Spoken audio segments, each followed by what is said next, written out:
This is the place where you're entitled to Brad's opinion. And now for your host, Brad Allard. All right, sorry for the delay, gang, but we just got to talking, and then we looked up. Oh my goodness, it's time to go on the show. Well, Taylor, how you doing today? I can't complain. How are you? You can't complain. Well, that's good. About to get hot though. That's what gets me going. Today we talked to the Center for ASD. We have Lisa here, of course, Lisa Boldenhouse. We have a member of her crew, Jasmine, I forgot the last name, Rodriguez? Johnson, whatever. She looks like Rodriguez. I get that a lot. It's fine. No, I'm sure. I wasn't making a joke. No. I thought it was her last name. No, Jasmine Johnson. Okay. All right. And we have Mr. Nell Burton here, who is also a client of ASD. She's going to just sing the praises of our parents. Yeah, one of our parents. Yeah. And we're going to talk about, dealing with this issue and how they do it and barely, and the struggles, on medication. Yeah, things like that. Yeah. If anybody knows me, I'm on it. Yeah. Is that right? On medication. Well, yeah. Or my preferred solution is, hidden flask. But anyway, but this is your first time on a podcast, so it's all good. Yeah, you'll tear it up, I'm sure. I'm ready. You're ready. I know. But I've had parents on before. She's brought parents on before, and I think they found it to be almost. They liked it. It was fun. Therapeutic, in a sense. And then we all thought, we need to do this on a regular basis. That's right. We need to host our own show. Most people know somebody, if they don't have one in their own home, know somebody that's on the spectrum. And I think it's become much more noticeable in the sense that they diagnose it earlier and better than they used to. Yeah. Back when I was a kid, they had no kind of services at all. Yeah, that was the kid that was obsessed with trains, or or the unusual kid, right? Yeah. Right. And then in the 90s when I started teaching at the high school, they had them pretty well segregated into like their own little part of the room or the building, and now they have a mainstreamed and a lot more support services, not just in education, but also in just in the public in general, and groups like Lisa's. Well, we're going to run through our sponsors real quick, and then we're going to get to the heart of the matter. If you hear some noise in the background, we have young Declan in the back on the couch. He's entertaining himself over there. He may interject every now and then. He always did right before. Welcome to our life. Yeah, that's right. Yeah, that's yeah. Okay. Well, thank you, Otto, at our place. He's a great employer for people with needs like this. I went to his place over at Gina's. Mm-hmm. I haven't been there yet. You got to go. It looks delicious, though. But he's very supportive of this type of activity, to say the least. And so our place, I like to do that through the business there that I have to do B&I work, or also this podcast work going on. I like to do it there because it's comfortable, staff, the food's obviously really good. Mm-hmm. Pizza is really good. And a lot of the staff from our place transitioned over to Gina's. And so. Oh, really? Yeah. So It's very familiar people you see there. Also, thank you to Chris and Nathan over at Wild Cigar and Culture. They really got a good thing going on over there. They do a lot of community-based service. They do a lot of supporting of events and things like that. They were part of Jennifer Wood's Harvest House event last month. Yes. And, they give really nice humidors, mini humidor and things like that, and nice cigars to go with it. So they're really, really generous with their time and efforts. So thank you, Wild Cigar. Ms. Burton, do you happen to be a cigar smoker? I am not, but the irony of the pizza place, that's pretty much all Declan will eat. Mm-hmm. So, well, it's a good place to do it. Have you seen it? No, we need to go try it. I was just thinking that. They're going to have more hours open in about a week. Okay. They were short, and they also were not prepared, to be honest, with just an onslaught of business. Overwhelming. Yeah. They were doing business out the door. And now, so it's really, it's a lot easier to get pizza now, but a lot of people really, really wanted to do that. And it was, it's really good. And so it's a good place to take them. All right. And it's not, try, and it's, for sure. It's not a place that has a lot of, shall we, distractions, not a lot of loud music and all this other stuff. And, so it's a place you can relax a little bit. I'm just getting here sharing this with the various groups, but there we go. All right. Here we go. Now, also, thank you to Tiffany Nico, who should have gotten your Local Life magazine already in the mail. LocalLifeTX.com is where you can get her website. She takes care of all of that. She also does a little social media help as well and consulting. So if you have the whole package, you can talk to her about it.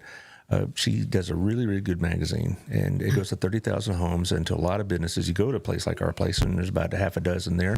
And while you're waiting for your table, if you have to wait, you can look through one of those. And I also know there's a bunch of extra copies at this place, Southern Gym. Have you ever been to Southern Gym before? I have not. You need to go. You need to go. So Gayla just did did some repairs to my ring and got it real cleaned up. My husband's put up with me for 20 years. So 20 years. I know. You must have been a child bride. He loves me. Right? Yeah. I know. You know, one of those arranged marriages. Nobody would ever believe you. Well, my wife works here, so I know it's pretty well. But they had a really great Kentucky Derby party Saturday, and they made a lot of money for Wings of Hope, which is a group that also deals with people on the spectrum. We'll be talking a little bit about that. And we partner with them. Right. And that place was packed on the party. And I know Gayla was all fretting about, will anybody come? It was wall to wall. And they raised a pretty decent chunk of money. I don't know exactly how much yet. I think I'll know today. But Southern Gym does all of it for you. You know, not just inventory, but cleanings and repairs like Lisa's talking about. So there you are. Custom jewelry. Also, thank you to Two Maids. This is a really great business. Brenda Ramirez runs this outfit. She moved down from Kansas City to help her brother, and she runs this place. TwoMaidsCleaning.com/Burleson, 817-764-0733. They get paid based on your ratings. So they do the job, you rate them, and they get paid. And this is a really good Mother's Day gift. That's coming up Sunday. And it'd be a really good program to have, you know, even if it's just a one-time thing. You know, they have what they call a deep cleaning. Well, they do it really, you know, intensively for one of your sessions, or you could do it on a schedule, like a lot of us have, especially for our parents. You know, we're getting that point now where our parents need a little help. Right. And so they do a lot of that for people. Right. Also, Old Pro Roofing. We survived the storm over the weekend, I guess, and we didn't have any leaks. And we knew that because John told me so. John Williams, 817-734-2756. This is the time you need to be checking your roof out, not after the storm, because after the storm it may be too late. Right. And he won't try to upsell you. He won't come and try to tell you your roof's about to cave in when it's not or anything like that. He'll tell you the truth about it. If you need new roof or repairs, he'll tell you. If you don't, he'll tell you that too. So call John, have him come out, take a look. Doesn't cost you any money. Also, Camco with Mortgage with Candy and Sammy. They've been doing this for a long time in this area over at the B&G building on the second floor overlooking Renfro right across the street from Fish City. So they're local folks. And so Sammy at 817-778-4592, Candy at 817-925-2661 for new financing, refinancing, discussions about rates, things of that nature, equity loans, whatever. They can do all that for you. So, no, not the loans. They don't give the loans, but they can give you the information about them. We'll make sure advertise them correctly. All right. Also, our newest one, Jeff Campbell. He was with the Wethington Agency, a local real estate agency here. He's been around Burleson for some time now selling real estate in this whole area. 817-781-0546 is his cell. His office, 817-720, excuse me, 6300. Sellingthe817.com. Check it out because, I read anyway that the real estate market is slowly picking up again. He's going to be on the show probably within the next 4 or 5 weeks. Like I was talking earlier, May is pretty well booked, pretty tight. I think I have one more date left, which is nice. You know, it's a lot easier bringing guests in. Okay, so Lisa, you got a lot going on this summer, don't you? We have a lot going on all the time. Okay, which do you want to talk about first? Let's go ahead and hit up like little commercials for our fundraisers that are coming up. And then we can get to the gist of it. All right. Taylor, you have them loaded up? Well, I don't hear him. What are we gonna what are we gonna watch? The 15-year? Yeah, we can do that one. Okay. So just to give everybody a little, we are celebrating our 15-year anniversary this year. So yay us. I'm a million years old now. But Mr. Taylor Perky did a great video for us. So let's take a look. Okay.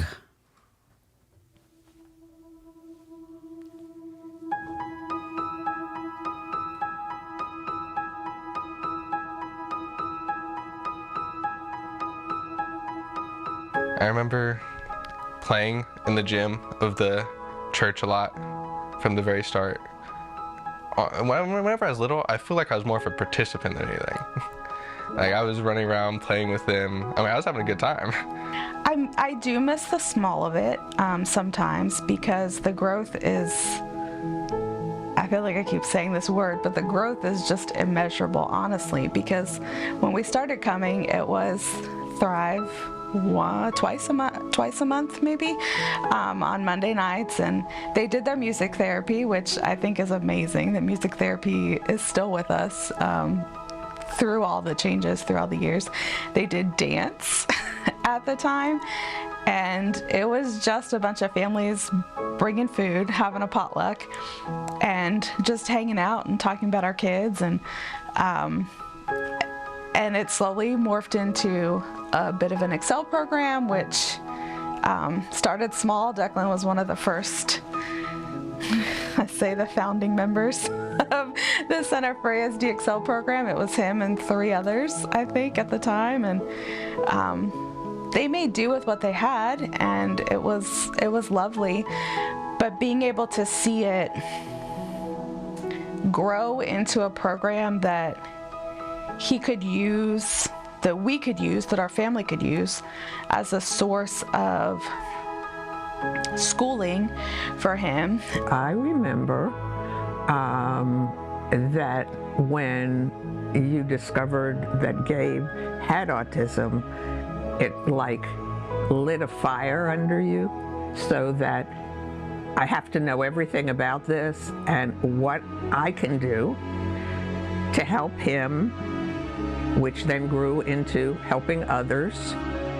I remember that vividly, and I also remember that Gabe wouldn't talk to anybody, wouldn't look at anybody, wouldn't hug anybody, nothing, none of that. He was just over there. But that's the thing that sticks in my mind the most. I remember when we started in little bitty rooms, and things just, we didn't have much, and you just kept going and going, and it kept growing and growing, and now it's an amazing center, and you just keep offering things that kids would have if they were mainstreamed.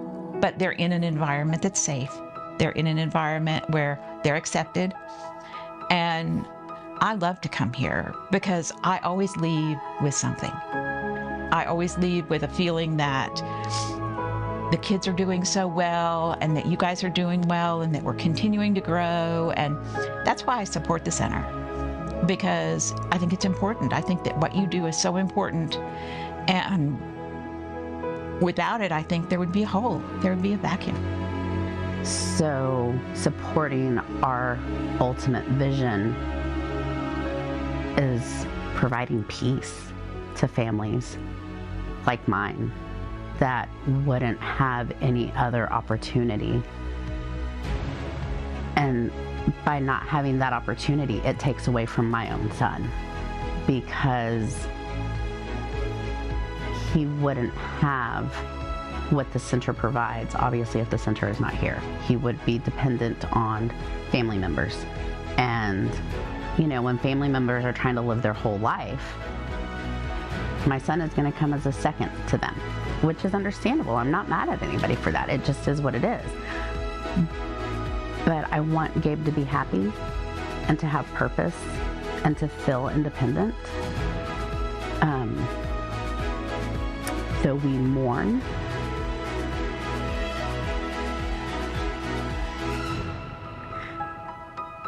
what we thought as parents was gonna be his future, the least we can do is give them the best we can. And we can't do it alone. Well, that's certainly true there. You can't do it alone. Yeah. It's Ms. Burton, you can tell us as much as you want us to know, okay? Well, that line where you say we mourn what we wanted them to be, it's perfect. I mean, that's exactly how a person feels. Our story was Declan was extremely intelligent, obsessed with numbers and letters, all of the things. We were not surprised when the pediatrician said, let's get him tested. We knew he was a little bit different. Even with the preparation, the horror stories, or what's going to happen to him, we're older parents, who's going to take care of him when we're gone? I think that's what keeps me up at night, wondering about that, and maybe wondering what he's doing right now. He may try to take over this show. No, Taylor will take care of it. Okay. He wants to see what's going on I was going back to say, there. he might just be like, he wants to talk. So when, I will never forget, when I first started looking into the center, I found out that the center existed, and I had called, and at that time, he was too young to be, they weren't serving kids that young yet. Oh, he wants to get on the camera, too. Yeah. And then I called again, and they had told me about this Family Thrive, and I just started crying because I thought I didn't know that a place existed. First of all, that I could leave my child, because you think, well, when they get into school or they get into a preschool, most parents are, I can trust my child here. You can't, not if you have a special needs kid. And I'm not a crier. Like, I immediately started crying. Poor Denise. I'm sure still thinks about this crazy lady just called me and started crying because I told her there was a group for her son and for her and her husband, as a support group. So it's been a life change. It's improved our quality of life. I don't know how else to say it. Declan, every time the door is open, he wants to be there. And he just enjoys the camaraderie, enjoys the people that work there. I can't say enough good. How long have you been with the program? I want to say, did he start coming when he was 6, maybe? Been maybe almost a couple of years. Yeah. So, and he'll be 9. One thing I've got to learn about this whole spectrum of autism is, a lot more than I knew before, since Lisa's been on board and whatnot, is just how different, people on the autism spectrum are. It isn't like, because I know others that are much, much less sociable than your young son here. Yeah. And, I have a family friend whose son's now 30, who's autistic, and he's part of y'all's program. And he doesn't see much, does he? Yeah, he doesn't. Yeah. He's working at Babes now. And he comes to our Friday night socials. Yeah. So our Friday adult nights. And I've been around some, and he doesn't know who I am. You try to interact with him. He's his parents have to kind of prod him to interact. I don't think much prodding needs to be done with Declan to interact, does it? No, even we show horses as a family, and he is always around with people that he knows. He's way more outgoing, and he's just excited about getting on the microphone and talking right now. So I'm not sure what that says about what he might choose as a career path, but he got on the microphone at a horse show and turned it on and was given the announcements. He was probably 5 years old. I'd never heard him say so many words. So maybe I just need to get a microphone in front of him. Maybe He's got lots to say. Yeah. Well, then, speaking of y'all show horses, then, had the equine therapy group, Wings of Hope, on a week ago Monday. They do a lot of stuff with y'all, don't they, Lisa? Yes, they do. And, y'all have a lot of similar clients, but you also have a lot of crossover activities and things. So that's something to look into. Keep him entertained and busy and stuff like that. But he's you say he was with numbers and letters. He was always real fascinated with. He a very intelligent young boy, isn't he? He is very intelligent, and there's all of the movies.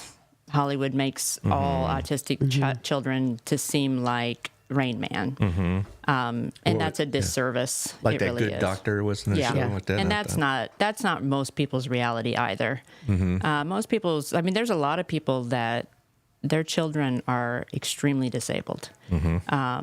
They can't handle basic care, and when they're young, that's one thing. But they've got 18-year-olds that do not have toileting abilities on their own, or and so I think that when we put the autism, like it's the quirky, funny kid who's engaging, which maybe my son is more like that, I think you have to bring that awareness to some of these children are very disabled. Some of these children are aggressive. Some of these families never get a break. And I think that's one thing we have to stay focused on, is that it's not just all the Good Doctor or Rain Man or however you want it. It's, it can be a very... It's even hard for me to watch shows like that. Like, I've never seen The Good Doctor. I don't watch it either. I don't watch a lot of TV anyway, but when I saw that coming on, I was thinking of our friends. And I thought, they have to be insulted by that. It's not their reality. It's, Right, no. and then I think you start to make the public feel like, oh, well, what's the big deal? Your child's autistic. They can be just like the good doctor.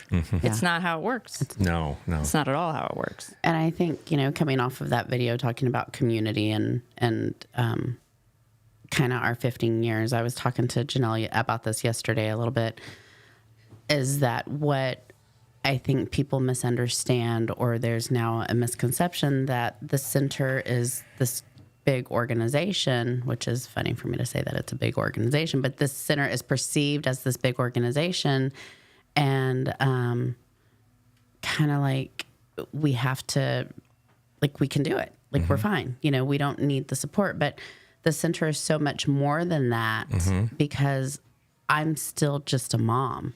And though we've grown over these 15 years and I don't meet everybody the way I used to do all the intakes and all the everything, but now it's hard to say this, but we used to do dance and we used to do karate and we used to do things like this with other small businesses that would provide services to kids. But if I remove myself and if I decide, oh, dance isn't for us anymore, those programs have kind of slowly withered away. And so trying to get the families to, I just told her this yesterday, I was like, I get frustrated because I feel like not enough of our families show up to help us. But yet I also realize I'm just a different person, and this is my whole purpose that was laid on me, not on anybody else. And I can't be mad at anybody because everybody's tired, because I'm tired.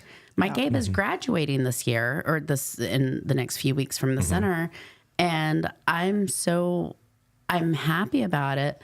But at the same time, I have this stack of paperwork that I'm starting to fill out for Social Security and guardianship for him.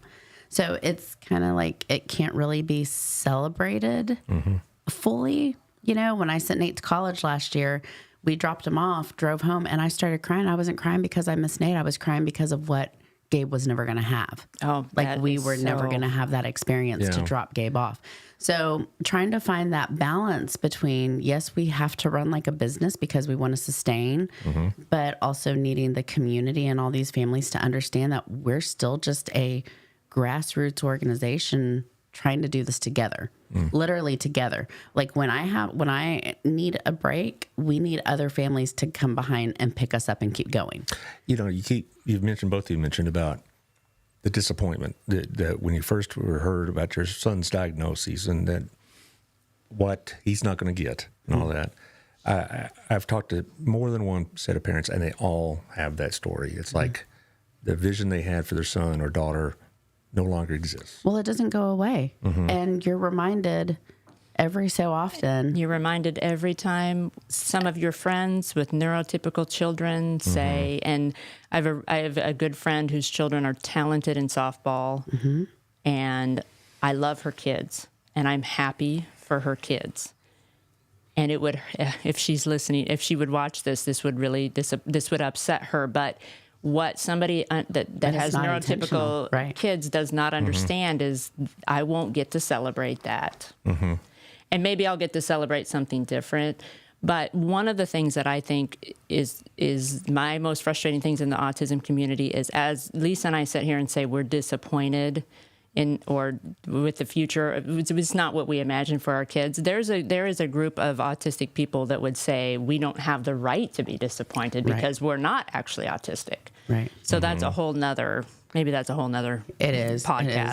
Okay, but it's the truth. Like as a neurotypical mother of an autistic child, I should not be allowed to be disappointed in what his life looks like. There's a big group of people that feel that way. Well, that sounds like, that they don't know what you're experiencing, so why should they be making comments on it? Yep. Jasmine, we can't hardly get a word in with you here, so she'll pipe in a minute with all the things. Well, okay, but I'm just going to ask you. Last time you were here, you were going to begin your process of education on this. Have you been progressing with that? Is it still your goal?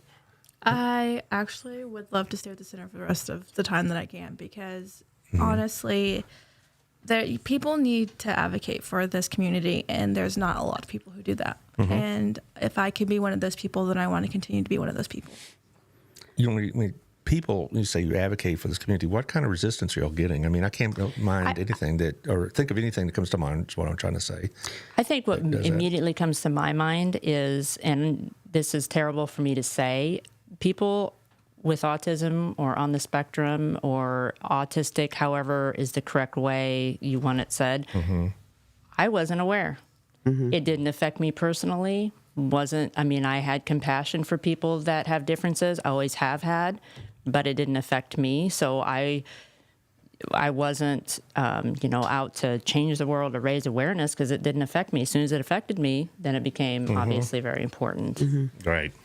So advocating, used to be a really harsh word. Like I have to go to battle for my child and I have to. So yes, while there are some families and we are always our child's advocate, right? So while we may have to be an advocate with the Social Security office or an advocate with the school district or an advocate with whatever, where the center advocates is bringing that awareness and bringing that, bringing the community together. And for us to do that, we have to take steps and get active in the community. And we have to go out and build the relationships with these businesses that our kids go into and start partaking in their services or whatever the case is.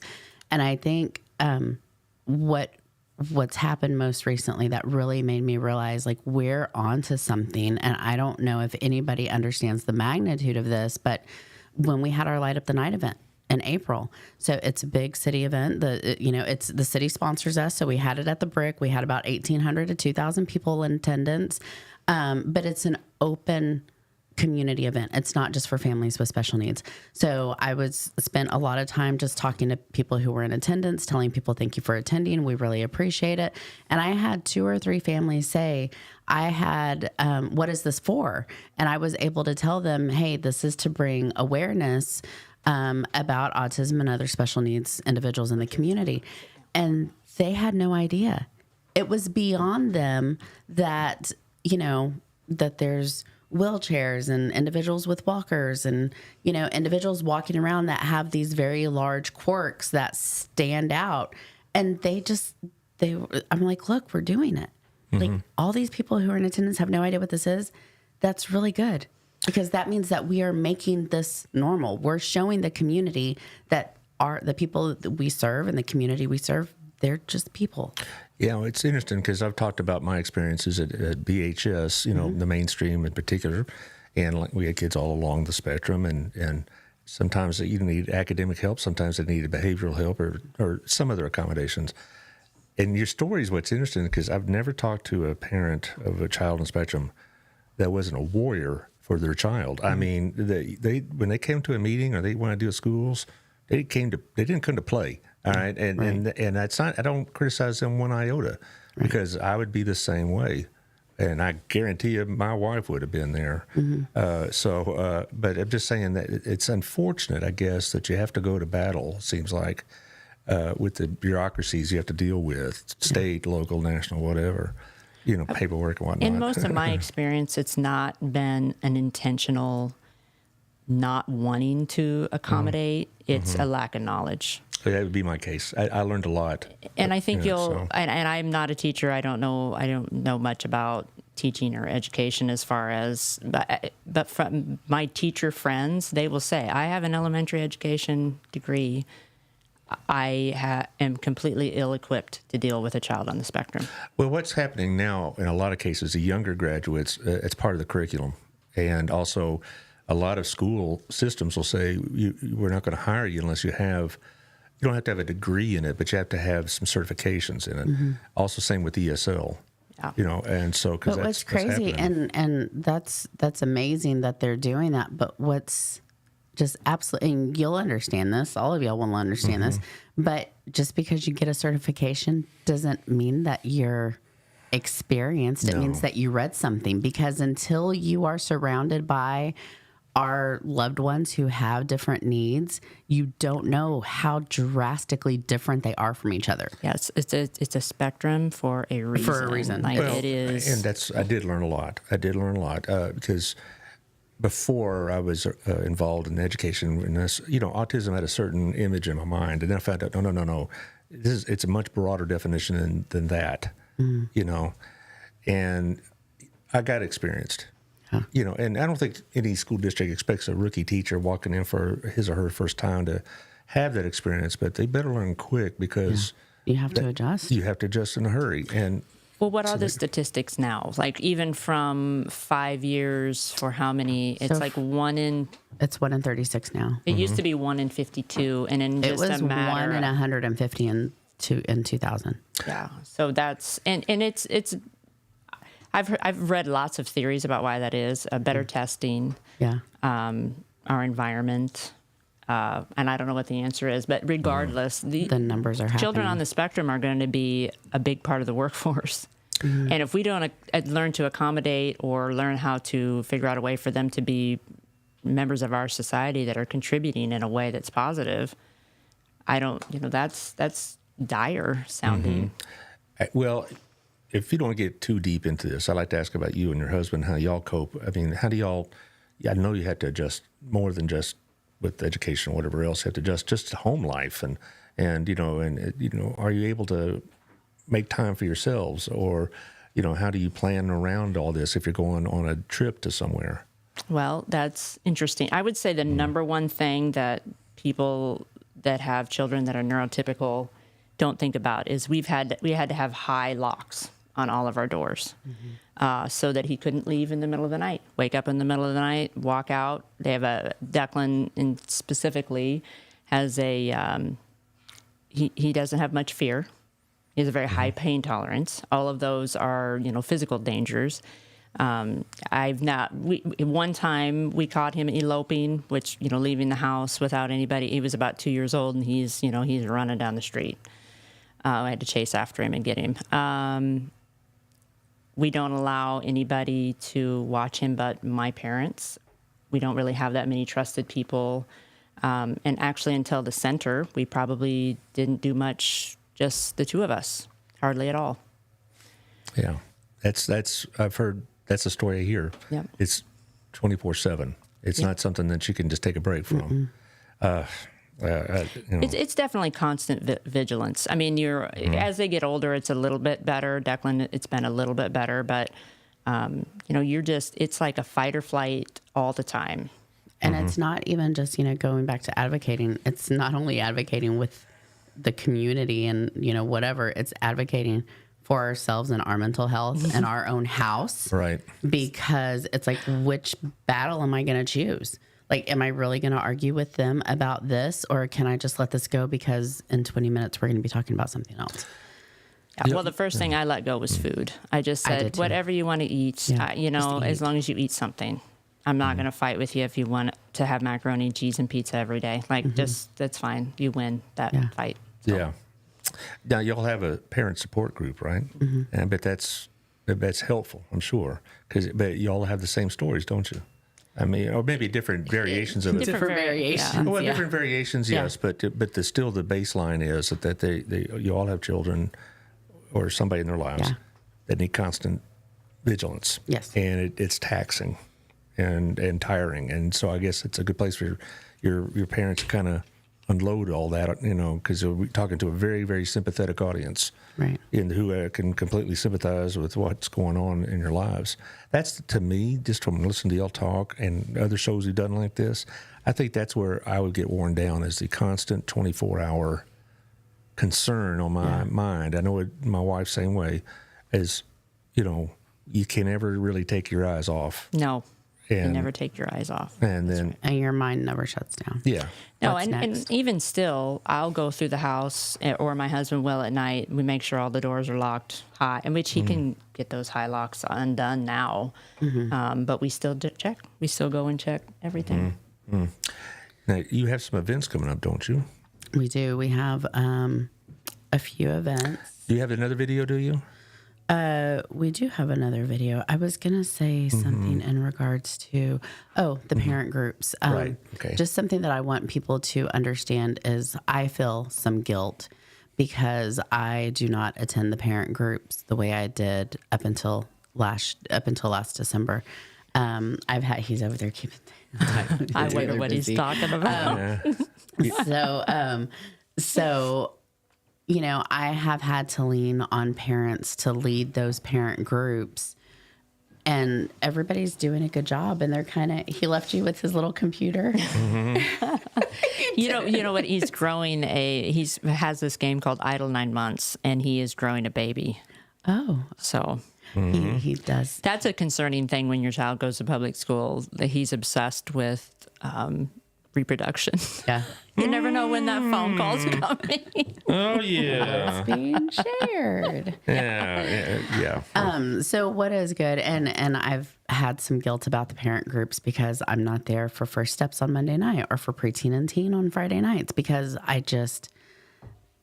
can't. My mental capacity is I'm able to work Monday through Friday, and then I go home and work on Gabe's paperwork and just manage our life with Gabe right now. Mm-hmm. So again, that goes back to the community and us needing to pitch in. You know, I think he's fascinated. Declan's fascinated with all the multiple screens and images that Taylor's got going on.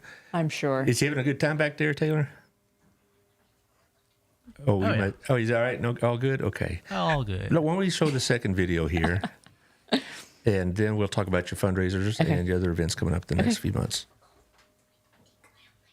Our mission is to deliver lifelong support to the well-being for the well-being of the special needs community. The Center for ASD's vision is a community integrated center that allows everybody to reach their maximum potential. My mission is to deliver coffee. Yay! We are community. We are community. We are community. We are safe. We are safe. We are safe. We empowered. We empower. We empower. For us. For us. For us. For us. For us. For us. For us. For me. Me. Me. For me. For me. For me. We serve with excellence. We serve with excellence. You know, it's a learning process because we had no clue. It's like any other diagnosis that one receives. You know, you have this condition, now go live your life, and you don't know what you're supposed to do. You don't know who to turn to. You don't know where to go, which is why the Center for ASD is such an important place. Things suck sometimes, honestly. It's really, really hard sometimes.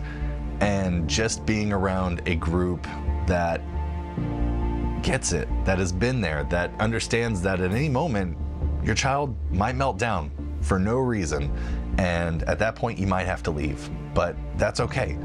We all get it. We've all been there. Our children have all done it in public and in private, and there is a strengthening that happens when you can come together and mourn the losses and celebrate the victories.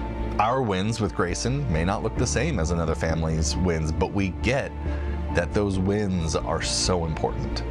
And it is a breath of fresh air. Sometimes it's a cup of water in the desert sometimes, but we can share those together. This was a great place where moms could have peace of mind and caregivers could have peace of mind, because what's going on here is good education, is good care, is guidance. They're getting everything here. They're getting everything that they need, and parents can rest at peace. Having a sibling with autism and seeing the support from the community, it really makes me feel loved, honestly. It makes me feel like people care. It makes me feel, people always say they lose faith in humanity. It's the exact opposite of that. I've met so many people that are not in this situation but choose to help out of the goodness of their heart. They just want to make a difference in other people's lives, and it's really nice. Well, as I fiddle around with these earphones, here we go. Miss Brittany, would you like to put your son on the show? Do you think he'd be interested in that? Declan, would you like to talk into the microphone and tell people what's your favorite part about the center? Everything. It makes me happier. And that's a good answer. All right. Is there anything else you want to say about the center? Yes. What? The center is like my favorite place in the whole wide world. Stop it. Everybody donate your money. Yeah, and that we didn't, honestly, guys out there in the listening audience, we did not coach him to say that. We didn't say, here, you need to say this. It was totally him. That's awesome. Yeah, it really is. That's about as good a testimony as you're going to get. Look at these ladies here. They're all kind of choked a little bit. Yeah. Well, I guess that's why you do it, right, Lisa? I know. Yeah. But, they're going to people say that. Well, that's cute. But did you tell them to say that? No, we did not. Nobody tells that boy what to do. No. Yeah. Well, that's good. Well, I'm glad you got a little airtime. So what do you got coming up this summer? And you have a golf tournament actually also. Today we have Fish City Grill.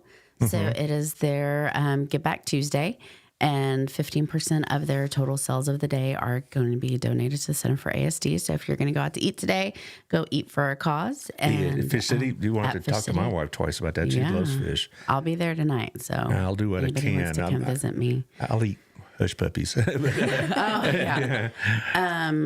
have one of our continuous items that we're working towards is the matching grant. So we have a generous donor that chooses to remain anonymous that has agreed to $75,000 in matching funds. I know. Is this a private citizen? It is. It's a private foundation. Okay. And, but Jasmine and I have kind of been going back and forth on how do we, it's kind of like, how do you eat an elephant one bite at a time? So, really just getting people, if people can donate $10 or $15, then that gets doubled to 20 or 30. And, we're going to do it, right, Jasmine? Yes, every penny counts. It really does. It really does. And a lot of these nonprofits I've been talking to, and I'm sure you talk about it amongst your peers, the demand, it just seems like it's growing all the time. Mm-hmm. It really isn't. We talked about the food banks. We talked about, the Wings of Hope. We talked about Next Step. And it's like the financial part of it, is somewhat steady, but just the demands are growing and growing and growing. There's a couple of people in my Sunday school class that work at Promises, and they said that, the donations haven't really dropped off that much, but they can't keep the shelves full because there's so many people. There's the need, yeah. Yeah, and then y'all are facing the same need because as y'all become more known, and I don't know many other communities that have this kind of program. Nothing on this side of the Metroplex. Yeah, right. Anywhere else that you would get a place like this with social skills and the Thrive programs, it's all like Louisville, all on the other side of. Do people move here just for your program?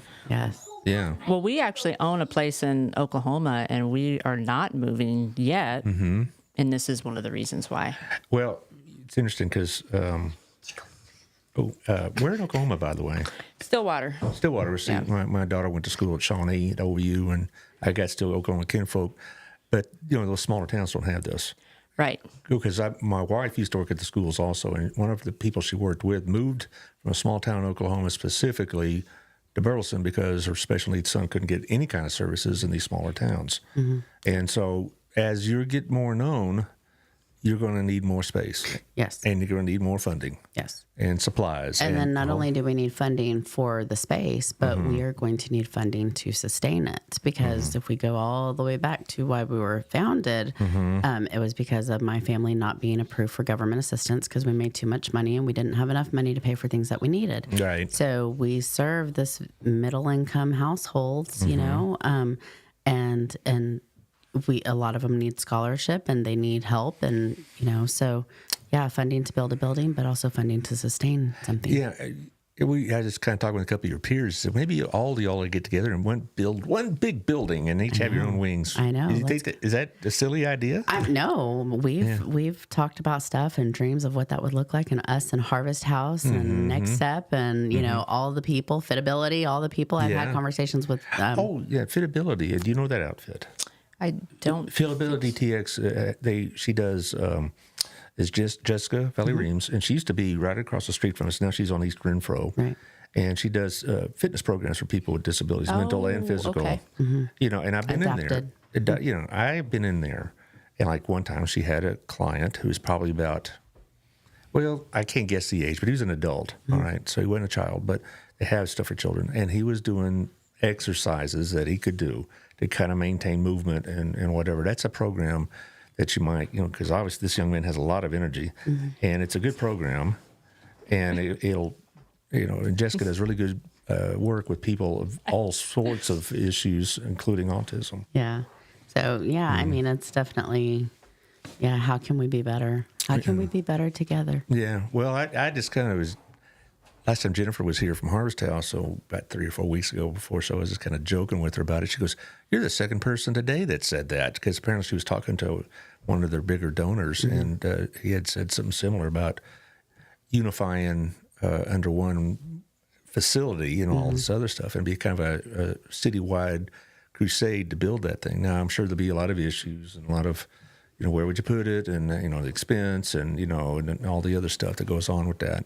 Yeah. But Ms. Burton, you should know that these people that do these programs, they are so uncompetitive. I mean, they root genuinely for each other. It was, we had them on Given Day last September, and then afterwards we videoed a show, and about 8 of them, they're there, and they were just passing the mic around, and it was really touching to see just how they root for each other and how they support each other. They cross-reference each other. So you're talking about you don't want to move.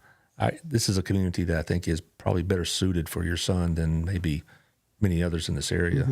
Yeah, we definitely feel that. We feel really lucky to have a place like the center so close. Yeah, and that's my show started 4+ years ago, and it was just me ranting about what's going on in the world. But this is what it's evolved is a much more productive show. I think a much more useful show. I can rant about Joe Biden on my own time, and So, but it's just I'm just really fortunate to see all this happen. I'd like to help make it happen. Yeah. But also, you said you had a golf tournament coming up. We have a golf tournament on September 27th. That's already it's already in the works. We have registration, everything set up on our website. Which golf course? Southern Oaks. Southern Oaks, okay. Because I know there's 2 others going on. I think the Chamber has one at Southern Oaks. I know the Opportunity Fund has one at Hidden Creek. Kind of makes me wish I'd kept my golf clubs. I used to play golf until time and hey, I was not bad, all right? But I figured if I had the same ball at the end of the hole, then I did good. That's the kind of golfer I was. But as far as other types of giving, I mean, a lot of people, should be able to give like monthly. That's what they prefer. Yeah. And that's what they all prefer too, right? Monthly donors. Yeah. So every dollar matters. How would one access that? You can go to our website and click on the donate button, and you click on donate, and you can choose your amount or type in your own amount of your choice, and then it'll ask you frequency, and you can choose monthly or you can choose annually or whatever the case is. Right. And that's everybody that I've talked to in your field says, hey, if you want to drop $1,000 check, we're good to go. But we, that's great. But we also really, really appreciate the donors. Yeah. And I think a lot of people get intimidated in a sense about donations because they say, well, I can't give $1,000 a month. And that's what, I mean, again, like a large check would be fabulous, but also consistency and sustainability is going to come with those consistent donors, those regular donors. Yeah. You never know when businesses are going to go on a spending freeze or corporation. You just don't know. But somebody's going to be able to handle that $10 or $15 every month. Well, and I think I've always referred to this on the show several times, and it's maybe at the point of redundancy, but it's like the widow's mites, in Scripture. It's like those 2 pennies that widow threw in the pot was more valuable to her than the chunk of money that these richer people were throwing in there. So I would tell people, I've learned this myself. All right, I can't give $1,000 a month or write a $10,000 check or whatever, but my $25 or $30 or whatever it is, God blesses that. God blesses it, and loaves and fishes, as we call it. And so, and we're in this for the long run. We're in this for the long haul. It's about forever. It's not about the next year. Well, see, Ms. Burton has to do a little toilet run with Declan there. You never know. You never know. Hey, I've been there. I would sit there, come on, get the show over with, So, but any anything else like particular programs this summer? Like, you're going on field trips, you're going to have like special events? So we have summer camp, which is exciting. We have it every year, and we'll see a whole new group of kiddos that we normally don't see because they attend school and they come to us just for camp. So that's always exciting. Our adults are going to be focused on more summer activities and not just their regular routine. So we're kind of revamping that program. So that's exciting. Do y'all do field trips? Oh, yeah. I don't even know if we call it field trips because we go out almost daily. So I mean, so it's just part of our day to day. Russell Art Farm. We go to Russell Farm every week. We go to Wings of Hope every couple weeks. We go to the grocery store. We go to. That'd be interesting. Yeah, go to City Market or HEB. Yeah, they do. They go out and about. They go to Jeremiah's Ice. They go eat. They've been to Our Place is one of their favorites. Yeah, of course. Get those pancakes. Yeah. So, Mom, everything come out okay? It did. We had an emergency bathroom break. Yeah. Well, it's the life of mothers of all kinds, I suppose. Oh well. I want to drop one more kind of intrude a bit on your advertising. I want to talk about something that's coming up pretty soon. The Burleson Opportunity Fund. All right. I just was honored by being invited to join their group. And the Burleson Opportunity Fund sends a lot of kids to Hill College, which I've been part of about 22 years now. Right. So I taught a lot of BOF kids. And they have a golf tournament coming up on the 7th at Hidden Creek. And it's $600 for a quartet or a foursome. And right now, we still got plenty of spaces. We need to fill those up. We have room for 30. We're about halfway there, and we need to pick up our game a bit. So Friday, June 7th, over at Hidden Creek, and it's going to be a lot of fun. It really is. And I don't think people understand like the significance of BOF, the Burleson Opportunity Fund, because last year they gave a bunch. Yeah, there's like 80 kids that got full paid over scholarship, right, to go to college, and you can't. It was the first year that they weren't able to approve everybody 100% because that many scholarship applications came in. Well, I'm sure Jasmine heard about this in school and whatnot. I was actually one of those kids. Is that right? Yes. And so it saved you a decent amount of money, didn't it? It did. And, and it's a good program. And so we have that coming. I do have next Monday, I'll have our former state senator on, Beverly Powell, who's part of the board of BOF. So we'll be talking about that. So anyway, back to y'all. We're almost out of time, but I'd like y'all to take the last word. So why don't you go, Ms. Burton, just in general, what's on your mind and heart. It's fine.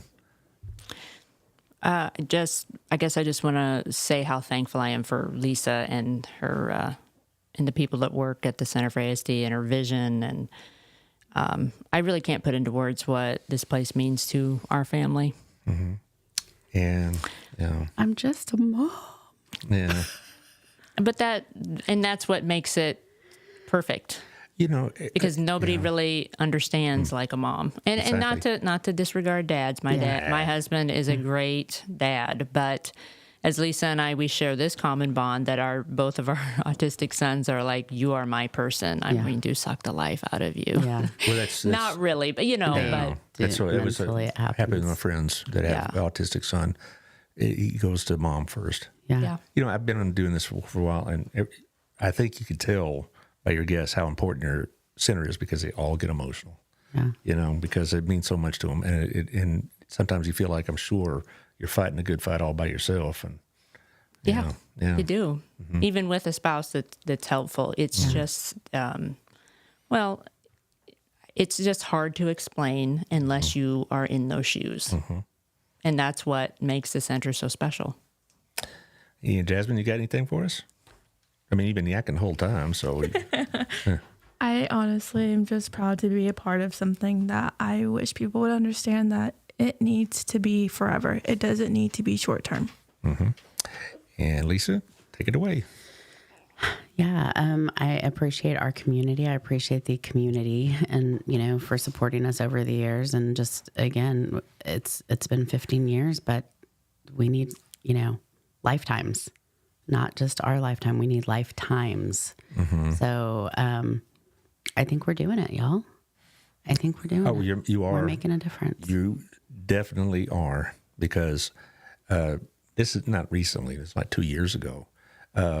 I ran across somebody who has a daughter on the spectrum, and she hadn't heard of you yet. And I told her about what was going on, and she was like, you could almost just see I don't know how you describe the emotional response, the relief to it, knowing that there's something out there. I don't know if they ever availed your services because I don't see them very often, but it's like you could almost see the weight coming off of them just for a minute because it's something that was out there, and it was just amazing. Well, we're going to bank a time for some time getting towards, I don't know, whenever you need it, because I got plenty of time, and after, about mid-June, I got some open space, and so we'll talk. Ms. Burton, I really appreciate you being here. I think your son really added to the show, you know. Oh, yeah. He's always the addition that everybody needs. Well, I think, in effect, him being here will add a great deal of emphasis to the show. Yep. And Jasmine, try to stay out of trouble, okay? We don't want to hear about you getting in trouble. She's coming along great.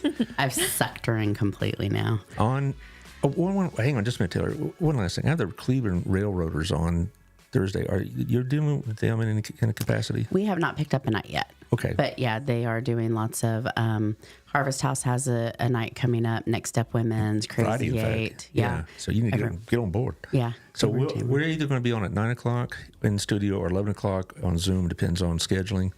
But we'll have the Railroaders on. We're going to talk about their community service as well as the baseball. Yeah.